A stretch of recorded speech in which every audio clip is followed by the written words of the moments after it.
ਦਰਸ਼ਕੋ break ਤੋਂ ਬਾਅਦ ਤੁਹਾਨੂੰ ਆਪਾਂ ਸਭ ਨੂੰ ਜੀ ਆਇਆਂ ਕਹਿੰਦੇ ਆ। ਹੁਣ ਆਪਾਂ ਗੱਲਬਾਤ ਕਰਨ ਜਾ ਰਹੇ ਹਾਂ ਭਾਰਤ ਦੇ ਜਿਹੜਾ ਜਸਟਿਸ ਸਿਸਟਮ ਹੈ ਉਸ ਬਾਰੇ ਕਿ ਕਿਸ ਤਰ੍ਹਾਂ ਨਫ਼ਰਤ ਦਾ ਵੰਜਾਰਾ ਪਬਲਿਕ ਟੀਵੀ ਦਾ owner and anchor Arnab Goswami supreme court ਦੇ ਹੁਕਮਾਂ ਥੱਲੇ ਜਿਹੜਾ ਜ਼ਮਾਨਤ ਤੇ ਬਾਹਰ ਆ ਚੁੱਕਾ ਹੈ। ਔਰ ਯਾਦ ਰਹੇ ਮਹਾਰਾਸ਼ਟਰ ਹਾਈ ਕੋਰਟ ਨੇ ਅਰਨਾਬ ਗੋਸਵਾਮੀ ਦੀ ਜ਼ਮਾਨਤ ਦੀ ਜਿਹੜੀ ਅਰਜੀ ਹੈ ਉਹ ਰੱਦ ਕਰ ਦਿੱਤੀ ਸੀ। ਦੀਵਾਲੀ ਦੀਆਂ ਛੁੱਟੀਆਂ ਹੋਣ ਦੇ ਬਾਵਜੂਦ ਸੁਪਰੀਮ ਕੋਰਟ ਨੇ ਸਪੈਸ਼ਲ ਅਦਾਲਤ ਖੋਲ ਕੇ ਇਸ ਹਿੰਦੂਤਵੀ ਜ਼ਹਿਰੀਲੇ ਸੱਪ ਨੂੰ ਜੇਲ੍ਹ ਚੋਂ ਬਾਹਰ ਕਢਵਾਇਆ ਹੈ। ਸੋ ਜਦੋਂ ਕਿ ਹਜ਼ਾਰਾਂ ਬੇਗੁਨਾਹ ਸਿੱਖ, ਮੁਸਲਮਾਨ, ਕਸ਼ਮੀਰੀ ਨੌਜਵਾਨ ਤੇ ਦਲਿਤ ਨੌਜਵਾਨ ਕੇਸਾਂ ਦੀ ਜਿਹੜੀ ਸੁਣਵਾਈ ਹੈ ਨਾ ਹੋਣ ਕਰਕੇ ਵੀ ਕਈ ਸਾਲਾਂ ਤੋਂ ਜੇਲ੍ਹਾਂ ਦੇ ਵਿੱਚ ਸੜ ਰਹੇ ਨੇ। ਸੋ ਇਸ ਬਾਰੇ ਆਪਾਂ ਵਿਚਾਰ ਚਰਚਾ ਕਰਨ ਜਾ ਰਹੇ ਹਾਂ ਔਰ ਨਾਲ ਹੀ ਗੁਰਬਾਣੀ ਵਿਚਾਰਾਂ ਦੀ ਵੀ ਸਾਂਝ ਤੁਹਾਡੇ ਨਾਲ ਪਾਈ ਜਾਏਗੀ। ਸੋ ਅਸੀਂ ਚਾਹਾਂਗੇ ਕਿ ਤੁਸੀਂ ਨਾਲ ਇਸੇ ਤਰ੍ਹਾਂ ਹੀ ਬਣੇ ਰਹਿਣਾ। ਦੇਖਣ ਸੁਣਨ ਲਈ ਤੁਹਾਡਾ ਸਭ ਦਾ ਬਹੁਤ ਸ਼ੁਕਰੀਆ ਜੀ। ਡਾਕਟਰ ਸਾਹਿਬ ਕੀ ਕਹਿਣਾ ਚਾਹੋਗੇ? देखो असी पहले सैगमेंट च डिस्कस किया कि मॉकरी ऑफ डेमोक्रेसी जी जमहूरीयत दा जनाजा, कला मजाक नहीं, मजाक तो छोटा लफ्ज है, जमहूरीयत दा जनाजा। और जे किसी ने जमहूरीयत दा जनाजा निकलदा देखना होए तो वो फिर भारती सिस्टम वाल देखे। जमहूरीयत दे तीन जिहड़े पिलर जां थंब जिस दे विच एग्जैक्टिव है, लैजिसलेचर है, जुडिशरी है, उस वाल देखे। तो चौथा जिन्हों पिलर मीडिया नूं कहा जाता सी, गोदी मीडिया, उन्होंने देखे। और फिर ये अंदाज़ा लाए कि किवें ये सब कुछ भी मॉब दे थले कि 51 बदमाश जां गधे इकट्ठे हो के किते भी सारे तुहाडे उस माशरे नूं हाईजैक कर सकते हैं, तुहाडे उत्ते अपना जिहड़ा गैर कानूनी जिन्होंने जंगल राज कहते हैं वो माइट इज़ राइट के थले वो जो चाहन वो कर सकते हैं। और ये देखने च आया कि भी ईवन जदों इस भारतीय कॉन्स्टिट्यूशन नूं बनाया जा रहा सी, अंबेडकर डॉक्टर BR अंबेडकर जिहड़े बड़े लर्नड जिहड़े ने उन्हां दा फील्ड कला ज्यूरिस लाइन ही नहीं सी, वो सोशल इनइक्वालिटी नूं भी चंगी तरह समझते सी, खुद वो शिकार होए सी, वो समझते सी कि ये जड़ा ब्रह्मनिकल सिस्टम है वर्ण आश्रम ये कितना डेंजरस है, किवें ये डेमोक्रेसी नूं भी जड़ा डिसफंक्शनल कर देगा। ये बावजूद एडल्ट फ्रेंचाइज जड़ा उसका हक हर एक नूं मिलिया। उन्होंने देखा इस गल नूं यकीनी बनाने की कोशिश की कि किस अंदाज दे विच ये जड़े ने उन्होंने सैबोटाज कर रहे हैं। और मैं अलामा इकबाल जिन्हां दा 143वां जन्मदिन 9 नवंबर नूं सी, उहदे च एक पार्ट जिहड़ा मैं डिस्कस नहीं कर सकिया डिटेल च, मैं फिर किसी वेले करांगा कि किवें उन्होंने एक लैटर जिहड़ा कायदे आज़म नूं लिखिआ उहदे च उन्होंने कहा कि भी ये जिहड़ा सोशलिस्ट डेमोक्रेसी है। और मैनूं वो जदों मैं पढ़िया फिर मैनूं समझ आई कि इहदे बावजूद कि नेहरू कोई सिखां दा जां कोई दलितां दा जां मुसलमानां दा भी कोई या कश्मीरियां दा दोस्त या हमदर्द नहीं सी, लेकिन इहदे बावजूद जिस अंदाज च RSS और मोदी नेहरूवियन डॉक्ट्रीन नूं नेगेट करते हैं, उहदे लई नफरत रखते हैं जां उहनूं बिल्कुल अज भी भंडण च जांदे ने। ये अलामा इकबाल ने अपने उस लैटर दे विच कहा कि भी ये जिहड़ा ईवन जिहड़ा नेहरूवियन सोशलिस्ट डेमोक्रेसी दी गल है ये ब्राह्मणवाद दे नाल अपवाद है, ये बिल्कुल एंटागनिस्टम है। और अल्टीमेटली ये भी एक दूजे दे नाल भिड़नगे क्योंकि ब्रह्मनिज्म दे हुंदिआं सोशलिस्ट डेमोक्रेसी का कानसैप्ट जिहड़ा ये उत्थे नहीं रह सकता। ब्रह्मनिज्म जिहड़ा इनू टॉलरेट नहीं करेगा। और मैं क्या भी ये 1930 चों कह रहे हैं और अज असीं जदों आलमोस्ट 90 साल बाद देखते हैं कि किवें सारियां इंस्टीट्यूशनस हिंदूतवियां ने डिस्ट्रॉय कर दित्तियां, किवें उही इंस्टीट्यूशन जिहड़ियां कॉन्स्टिट्यूशन दे वेले होण चाहीआं उन्होंने इस्तेमाल करके किसी नूं अर्बन नक्सल कह के अंदर डकिया जा रहा है, किसी नूं UAPA दे थले कि जी ये टैररिज्म है अंदर किया जा रहा है, किसी नूं जिहड़ा कोई ना कोई होर बहाना कम्यूनल कार्ड प्ले करके जिहड़ा पोलिटिकली भी पोलराइज वोटां दे थले अदालतां भी उन्होंने आधार बना के जिहड़ा उन्होंने कर रही ने। और दूसरे पासे जिहड़े नफरत दे वणजारे और जिहड़े बिल्कुल धज्जियां उड़ा रहे हैं उत्थे जिहड़े डिवाइड कर रहे हैं सोसाइटी नूं, कॉन्स्टिट्यूशन की शरेआम जिहड़ी है उलंघना कर रहे हैं, उन्होंने किवें इन्हां ने प्रोटैक्ट किया, किवें अणखी दास वर्गी फेसबुक ते बैठी हेटेड दे ट्वीट उन्होंने ओके कर रही है। ਔਰ ਇਸੇ ਤਰ੍ਹਾਂ ਬਾਕੀ ਪਲੇਟਫਾਰਮ ਨੇ। ਜੀ ਹੁਣ ਮਹਾਰਾਸ਼ਟਰ ਔਰ ਦੂਸਰਾ ਪਾਰਟ ਜਿਹੜਾ ਕਨਸਟੀਟਿਊਸ਼ਨ ਦੀ ਸਪਿਰਿਟ ਸੀ ਫੈਡਰਲ ਸਿਸਟਮ, ਬਿਲਕੁਲ ਕਿ ਵੀ ਸੂਬੇ, ਕਿਉਂਕਿ ਭਾਰਤ ਕਦੇ ਦੇਸ਼ ਤਾਂ ਰਿਹਾ ਹੀ ਨਹੀਂ ਹੈ, ਇਹ ਤਾਂ ਅੱਡ-ਅੱਡ ਸਿਵਲਾਈਜੇਸ਼ਨਸ ਨੇ, ਅੱਡ-ਅੱਡ ਨੈਸ਼ਨੈਲਿਟੀਜ਼ ਨੇ, ਕਿਉਂਕਿ ਕਿਸੇ ਦਾ ਨਾ ਕਿਸੇ ਨਾਲ ਰੋਟੀ ਮਿਲਦੀ ਹੈ, ਨਾ ਬਹਿਣਾ ਮਿਲਦਾ ਹੈ, ਨਾ ਪਹਿਰਾਵਾ ਮਿਲਦਾ ਹੈ, ਨਾ ਜ਼ਬਾਨ ਮਿਲਦੀ ਹੈ, ਕੁਝ ਵੀ ਨਹੀਂ ਹੈ। ਜੀ ਔਰ ਉਹਨਾਂ ਨੇ ਕਨਸਟੀਟਿਊਸ਼ਨ 'ਚ ਰੱਖਿਆ ਸੀ ਕਿ ਭਾਈ ਸਟੇਟਾਂ ਦੇ ਕੋਲ ਫੈਡਰਲ ਜਿਹੜੀਆਂ ਨੇ ਕੁਝ ਮਹਿਕਮੇ ਉਹ ਤਾਂ ਰਹਿਣਗੇ, ਰੈਜ਼ੀਡੂਅਲ ਪਾਵਰਸ ਵੀ ਜਿਹੜੀਆਂ ਨੇ ਉਹ ਸਟੇਟਾਂ ਕੋਲ ਹੋਣਗੀਆਂ, ਔਰ law and order, education, reverse ਦੇ ਉੱਤੇ ਰਾਈਟ ਇਹ ਸਟੇਟ ਦੀਆਂ ਮੰਨੀਆਂ ਹੋਈਆਂ ਨੇ ਕਨਸਟੀਟਿਊਸ਼ਨ। ਜੀ ਹੁਣ ਮਹਾਰਾਸ਼ਟਰ ਸਰਕਾਰ ਨੇ, ਅਸੀਂ ਜ਼ਿਕਰ ਕੀਤਾ ਸੀ ਕਿ ਕਿਵੇਂ ਉद्धਵ ਠਾਕਰੇ ਨੇ ਆਪਣੀ ਉਸ ਦਾ ਇਸਤੇਮਾਲ ਕਰਦੇ ਆ, ਉੱਥੋਂ ਦੀ ਅਦਾਲਤਾਂ ਨੇ ਕਿਵੇਂ ਅਰਨਾਬ ਗੋਸਵਾਮੀ ਜ਼ਹਿਰੀਲਾ ਸੱਪ ਜਿਹੜਾ ਉੱਥੇ ਰਿਪਬਲਿਕ ਟੀਵੀ ਤੇ ਬੈਠਿਆ ਰੋਜ਼ਾਨਾ ਜਿਹੜਾ ਉਹ ਨਫ਼ਰਤ ਫੈਲਾ ਰਿਹਾ ਹੁੰਦਾ, ਉਹਨਾਂ ਨੇ ਦੇਖਿਆ ਵੀ ਇਹ ਨਫ਼ਰਤ ਫੈਲਾਉਣ ਵਾਲਾ, ਇਹਦੀ ਬਦੌਲਤ ਤਾਂ ਉੱਥੇ ਦੋ ਜਿਹੜੇ ਨੇ ਉਹਨਾਂ ਨੇ ਸੁਸਾਈਡ ਕੀਤਾ, ਇਹਨੇ ਪੇਮੈਂਟ ਨਹੀਂ ਕੀਤੀ, ਔਰ ਸੁਸਾਈਡ ਨੋਟ 'ਚ ਉਹਨਾਂ ਨੇ ਕਿਹਾ ਵੀ ਇਹਦੀ ਪੇਮੈਂਟ ਨਾ ਮਿਲਣ ਕਰਕੇ ਅਸੀਂ ਕਰ ਰਹੇ। ਉਹਨਾਂ ਦੀ ਪੁਲਿਸ ਆਈ, ਉਹਨਾਂ ਨੇ ਕੀਤਾ ਔਰ ਉਹਦੇ 'ਚ ਕੇਸ 'ਚ ਜ਼ਰੂਰ ਸੋਲਿਡ ਹੋਏਗਾ ਕਿ ਈਵਨ ਇਹਦੀ ਜ਼ਮਾਨਤ ਜਿਹੜੀ ਹੈ ਉਹ ਬੰਬੇ ਹਾਈ ਕੋਰਟ ਨੇ ਵੀ ਨਹੀਂ ਮੰਨੀ। ਪਰ ਹੁਣ ਜਿਹਨੂੰ ਕਹਿੰਦੇ ਨੇ ਸਈਆਂ ਬਹਿ ਕੋਤਵਾਲ ਤੋਂ ਡਰ ਕਾਹੇ ਕਾ, ਸਈਆਂ ਤਾਂ ਬੈਠਾ ਹੈ ਕਿ ਭਾਈ ਉਹ ਅਰਨਾਬ ਨੇ ਗੋਸਵਾਮੀ ਨੇ ਵਕੀਲਾਂ ਰਾਹੀਂ ਸੁਪਰੀਮ ਕੋਰਟ ਨੂੰ ਮੂਵ ਕੀਤਾ। ਹੁਣ ਦੀਵਾਲੀ ਚੱਲ ਆ ਰਹੀ ਹੈ, ਛੁੱਟੀਆਂ ਨੇ, ਸੁਪਰੀਮ ਕੋਰਟ ਬੰਦ। ਹੁਣ ਬੰਦ ਸੁਪਰੀਮ ਕੋਰਟ ਦੀਵਾਲੀ ਦੀਆਂ ਛੁੱਟੀਆਂ ਨੂੰ ਵੀ ਇਗਨੋਰ ਕਰਕੇ ਖੋਲ ਕੇ ਅਦਾਲਤ ਅਰਨਾਬ ਗੋਸਵਾਮੀ ਦੀ ਜਿਹੜੀ ਹੈ ਉਹ ਇੰਟਰਿਮ ਬੇਲ ਜ਼ਮਾਨਤ ਮਨਜ਼ੂਰ ਕਰਦਾ ਔਰ ਫੌਰਨ ਆਰਡਰ ਕਰਦਾ ਵੀ ਛੱਡੋ। ਉਹ ਉਸ ਪਿੰਜਰੇ ਚੋਂ ਬਾਹਰ ਆ ਕੇ ਜੀਪ ਦੇ ਉੱਤੇ ਬੈਠ ਕੇ ਆਪਣਾ ਜਲੂਸ ਕੱਢ ਰਿਹਾ ਹੈ, ਔਰ ਕਿਵੇਂ ਇਹ ਉਹਦਾ ਜਲੂਸ ਨਹੀਂ ਨਿਕਲਿਆ, ਅਦਾਲਤੀ ਸਿਸਟਮ ਦਾ, ਸੁਪਰੀਮ ਕੋਰਟ ਦਾ ਨਿਕਲਿਆ। ਔਰ ਇਸ ਦੇ ਉੱਤੇ ਪ੍ਰਸ਼ਾਂਤ ਭੂਸ਼ਣ ਜਿਹੜੇ ਪ੍ਰੋਮੀਨੈਂਟ ਖੁਦ ਵਕੀਲ ਨੇ ਸੁਪਰੀਮ ਕੋਰਟ ਦੇ ਔਰ ਚੈਲੰਜ ਕਰਦੇ ਨੇ, ਉਹਨਾਂ ਨੇ ਟਵੀਟ ਕੀਤਾ, read SCBA president Dushyant Dave's stinker to supreme court registrar when life and death matters like CAA 370, habeas corpus, electoral bonds, etc. are not listed for months. Arnab Goswami's petitions are listed in hours. Is he a super citizen? Gross abuse of administrative power. ਉਹਨਾਂ ਨੇ ਕਿਹਾ ਵੀ ਇੰਨੇ life death ਸਵਾਲ article 370 ਦੇ ਉੱਤੇ 15 ਮਹੀਨੇ ਤੋਂ hundreds of ਪੈਟੀਸ਼ਨਸ ਨੇ।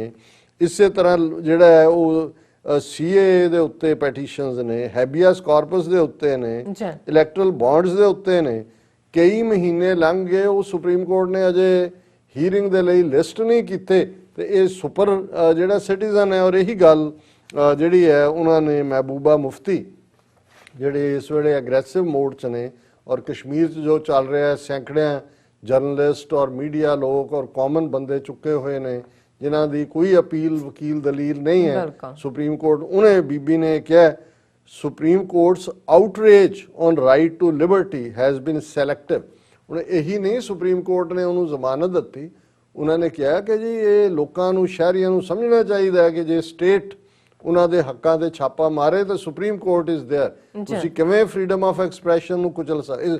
ਸੁਪਰੀਮ ਕੋਰਟ ਕਹਿ ਰਿਹਾ ਜਿਹਦੇ ਸਾਹਮਣੇ ਆਰਟੀਕਲ 370 ਔਰ UAPA ਦੇ ਸੈਂਕੜਿਆਂ ਕੇਸ ਪਏ ਨੇ ਮਹੀਨਿਆਂ ਤੋਂ, ਜਿਹਨੂੰ ਪ੍ਰਸ਼ਾਂਤ ਭੂਸ਼ਣ ਨੇ ਕਿਹਾ ਕਿ ਬਈ ਉਹਨਾਂ ਨੇ ਲਿਸਟ ਹੀ ਨਹੀਂ ਕੀਤਾ ਵੀ ਹੀਅਰਿੰਗ ਕਦੋਂ ਕਰਨੀ ਹੈ। ਉਹਦੇ 'ਚ ਉਹਨੇ ਕਿਹਾ, ਬੀਬੀ ਮਹਿਬੂਬਾ ਨੇ agree with supreme court's outrage on right to liberty, ਕਿ ਵੀ ਬੜਾ ਸੁਪਰੀਮ ਕੋਰਟ ਨੇ ਗੁੱਸਾ ਕੀਤਾ ਜੀ ਅਰਨਾਬ ਮੁਖਰਜੀ ਉਹਦਾ ਰਾਈਟ ਟੂ ਜਿਹੜਾ ਫਰੀडम ਆਫ ਐਕਸਪ੍ਰੈਸ਼ਨ ਉਹਦੇ ਤੇ ਕਿਵੇਂ ਕੋਈ ਚੈੱਕ ਕਰ ਸਕਦਾ ਹੈ। But sadly this outrage has been selective as there are hundreds of Kashmiris and journalists languishing in jails on baseless charges। ਕਿ ਵੀ ਸੈਂਕੜੇ ਕਸ਼ਮੀਰੀ ਵੀ ਜਰਨਲਿਸਟ ਵੀ ਸੜ ਰਹੇ ਨੇ ਜੇਲ੍ਹਾਂ ਦੇ ਵਿੱਚ। forget court ruling, they didn't even get a hearing। ਇਹ ਤਾਂ ਰੂਲਿੰਗ ਕਰਕੇ within hours ਉਹਨੂੰ ਬਾਹਰ ਕੱਢ ਲਿਆ। ਉਹਨੂੰ ਕਿਹਾ ਉਹਨੂੰ ਤਾਂ ਹੀਅਰਿੰਗ ਹੀ ਨਹੀਂ ਮਿਲੀ। why no sense of urgency for their liberty? Mufti wrote on Twitter ਕਿ ਉੱਥੇ ਕਿਉਂ ਨਹੀਂ ਉਹਨਾਂ ਨੂੰ ਖਿਆਲ ਆਇਆ। ਪਰ ਅਸੀਂ ਕਲੋਜ਼ਿੰਗ ਤੋਂ ਪਹਿਲਾਂ ਜਿਵੇਂ ਬਾਬਾ ਕਬੀਰ ਸਾਹਿਬ ਦੇ ਕਪਲੇਟਸ, ਸ਼ਲੋਕ ਉਹਨਾਂ ਦੇ ਵਿਚਾਰ ਕਰਦੇ। ਅੱਜ ਵੀ ਜਿਹੜਾ 2 ਸ਼ਲੋਕ ਅਸੀਂ ਵਿਚਾਰ ਲਈ ਚੁਣੇ ਨੇ। ਜੀ ਪਹਿਲਾ ਹੈ ਕਬੀਰ ਜਾਤ ਜੁਲਾਹਾ, ਕਿਆ ਕਰੈ ਹਿਰਦੈ ਬਸੈ ਗੋਪਾਲ। कबीर रमैया कंठ मिल चूके हैं सर्व जंजार। कबीर जात जुलाहा, क्या करे हृदय बसै गोपाल।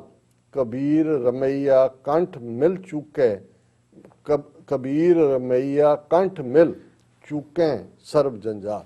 जी ਹੁਣ ਜ਼ਾਹਰ ਹੈ ਕਿ ਭਾਰਤ ਦੇ ਨਕਸ਼ੇ 'ਚ ਜਿਸ ਨੂੰ ਅਲਾਮਾ ਇਕਬਾਲ ਨੇ ਕਿਹਾ ਸੀ ਨਾਨਕ ਨਜ਼ਮ ਦੇ ਵਿੱਚ ਕਿ ਆਹ शूदर के लिए हिंदुस्तान गम खाना है, दर्द इंसानी से इस बस्ती का दिल बेगाना है, कि है ही नहीं इंसान का दर्द।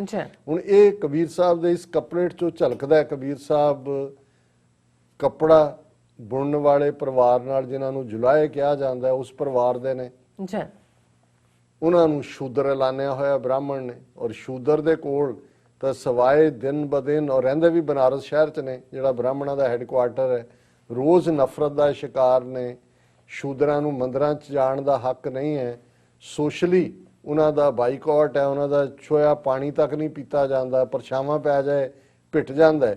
ਤੇ ਕਬੀਰ ਸਾਹਿਬ ਇਹ ਕਹਿੰਦੇ ਨੇ ਕਿ ਭਾਈ ਦੇਖੋ, ਜਿਹੜਾ ਰੱਬ ਦੇ ਨਾਲ ਜੁੜਨਾ, ਰੱਬ ਦੇ ਨਾਲ ਇਕਮਿਕ ਹੋਣਾ, ਉਹਦੀ ਕਿੰਨੀ ਵਡਿਆਈ ਹੈ ਕਿ ਭਾਵੇਂ ਇਹਨਾਂ ਨੇ ਤਾਂ ਮੈਨੂੰ ਜੁਲਾਇਆ ਬਣਾ ਦਿੱਤਾ, ਪਰ ਇਹ ਰੱਬ ਦੇ ਪਿਆਰ, ਰੱਬ ਦੀ ਰਹਿਮਤ ਨੇ ਮੈਨੂੰ ਕਿਸ ਕਦਰ ਮਾਣ ਦਿੱਤਾ ਹੈ। ਕਬੀਰ ਜਾਤ ਜੁਲਾਹਾ, ਕਿਆ ਕਰੇ ਹਿਰਦੈ ਬਸੈ ਗੋਪਾਲ।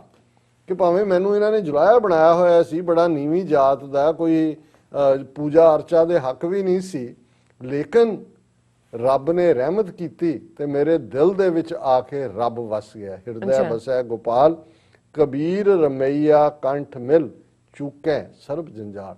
ਕਿ ਮੈਂ ਜਦੋਂ ਰਮਈਆ ਉਸ ਸੋਹਣੇ ਰੱਬ ਦੇ ਗਲ ਦੇ ਨਾਲ ਮਿਲ ਪਿਆ, ਉਹਨੇ ਮੈਨੂੰ ਆਪਣੇ ਗਲ ਨਾਲ ਲਾ ਲਿਆ।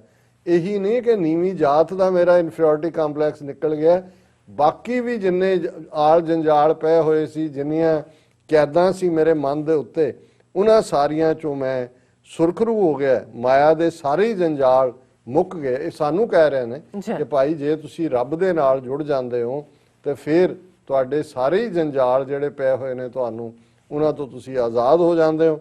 ਔਰ ਦੂਸਰਾ ਸ਼ਲੋਕ ਹੈ, ਕਬੀਰ ਐਸਾ ਕੋ ਨਹੀਂ ਮੰਦਰ ਦੇ ਜਰਾਏ, ਪਾਂਚੋ ਲੜਕੈ ਮਾਰ ਕੇ ਰਹਿ ਰਾਮ ਲਿਓ ਲਾਏ। ਹੁਣ ਜਦੋਂ ਉਹਨਾਂ ਨੇ ਕਿਹਾ ਵੀ ਰਾਮਈਆ ਨੇ, ਸੋਹਣੇ ਰੱਬ ਨੇ ਮੈਨੂੰ ਗਲ ਨਾਲ ਲਾ ਲਿਆ, ਤੇ ਫਿਰ ਸਾਨੂੰ ਵੀ ਸਮਝਾਇਆ ਕਿ ਭਾਈ ਇਹ ਗਲ ਨਾਲ ਲੱਗਣ ਦੇ ਲਈ ਕੀ ਕਰਨਾ ਪੈਂਦਾ ਹੈ। ਕਬੀਰ ਐਸਾ ਕੋ ਨਹੀਂ ਮੰਦਰ ਦੇ ਜਰਾਏ। ਹੁਣ ਇਹ ਸਰੀਰ ਜਿਹੜਾ ਹੈ, ਬੋਡੀ ਹੈ, ਇਹ ਮੰਦਰ ਹੈ ਬੋਡੀ, ਔਰ ਮੰਦਰ ਦੇ ਅੰਦਰ ਇਸ਼ਟ ਕੌਣ ਹੈ, ਮੰਦਰ ਦੇ ਅੰਦਰ ਦੇਵਤਾ ਕੌਣ ਹੈ, ਉਹ ਰੱਬ ਹੈ। ਔਰ ਰੱਬ ਨੂੰ ਉਸ ਕਿਉਂ ਇਸ ਮੰਦਰ ਜਾਂ ਬੋਡੀ ਦੇ ਮੋਹ ਨੇ ਰੱਬ ਤੋਂ ਕਿਉਂ ਵਿਥ ਪਾਈ ਹੋਈ ਹੈ?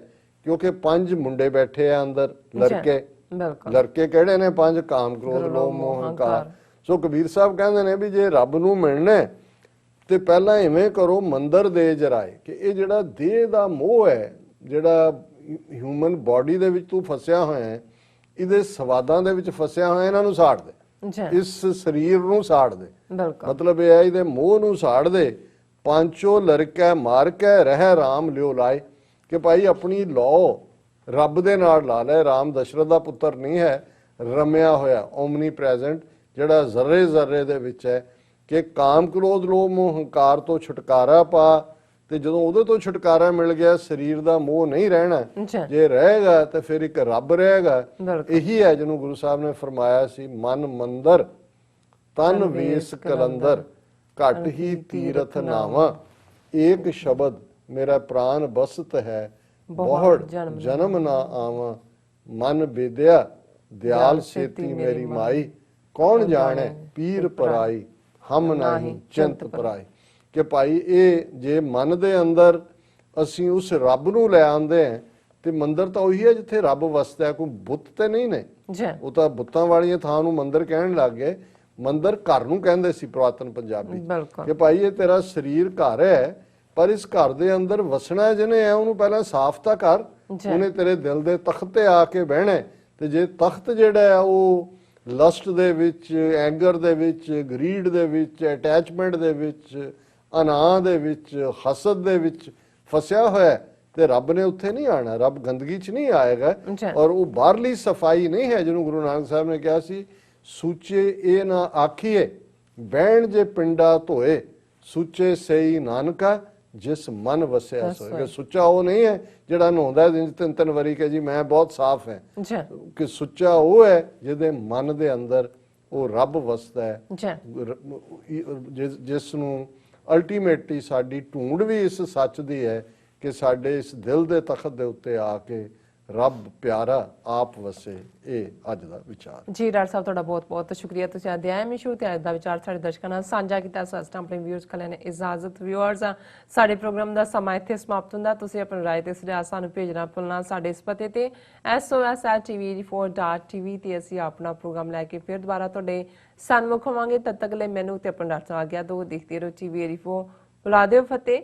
ਵਾਹਿਗੁਰੂ ਜੀ ਕਾ ਖਾਲਸਾ, ਵਾਹਿਗੁਰੂ ਜੀ ਕੀ ਫਤਿਹ। ਰੱਬ ਰਾਖਾ।